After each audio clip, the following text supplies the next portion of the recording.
नमस्कार, मैं हूं दिबांजलि मोइत्रा। लद्दाख की गलवान घाटी में भारत चीन सैनिकों के बीच हुई हिंसक झड़प के बाद से ही दोनों देशों के बीच शांति के प्रयास जारी। हालांकि शांति के दिखावे के बीच चीनी सेना और चीन की सरकारी मीडिया लगातार आक्रामक रुख अपनाए हुए। चीनी मीडिया लगातार भारत को अपनी मजबूत सेना और सामान के बहिष्कार पर अर्थव्यवस्था के डूबने जैसी चेतावनी दे रही। हालांकि भारत का रुख कड़ा है और उसने भी सीमा पर पूरी तैयारी की हुई।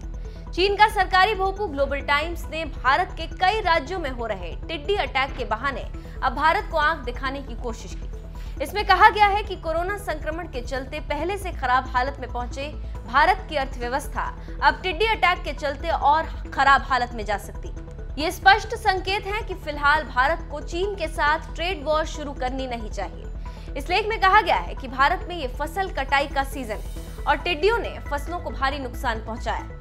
चीन ने कहा है कि भारत को अफ्रीका से सबक लेना चाहिए, जहां टिड्डी प्लेग ने भूखमरी के हालात पैदा कर दिए।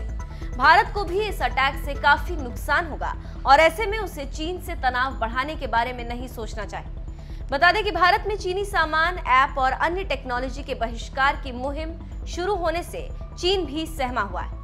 कोरोना संक्रमण के चलते चीन की अर्थव्यवस्था भी बुरे दौर में है और वो भारत जैसे दुनिया के एक बड़े बाजार को खोना नहीं चाहता।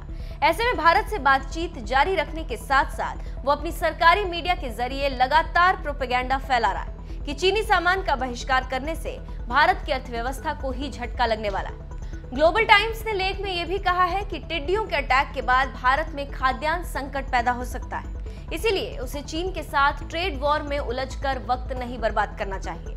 तो आप समझ सकते हैं कि चीन कैसे भारत के लोगों पर डोरे डाल रहा है और क्यों डाल रहा है। वैसे सीमा के बारे में भी आपको बताते चलें कि दोनों तरफ की सेनाएं आमने सामने खड़ी हैं और हालात बहुत खराब हैं।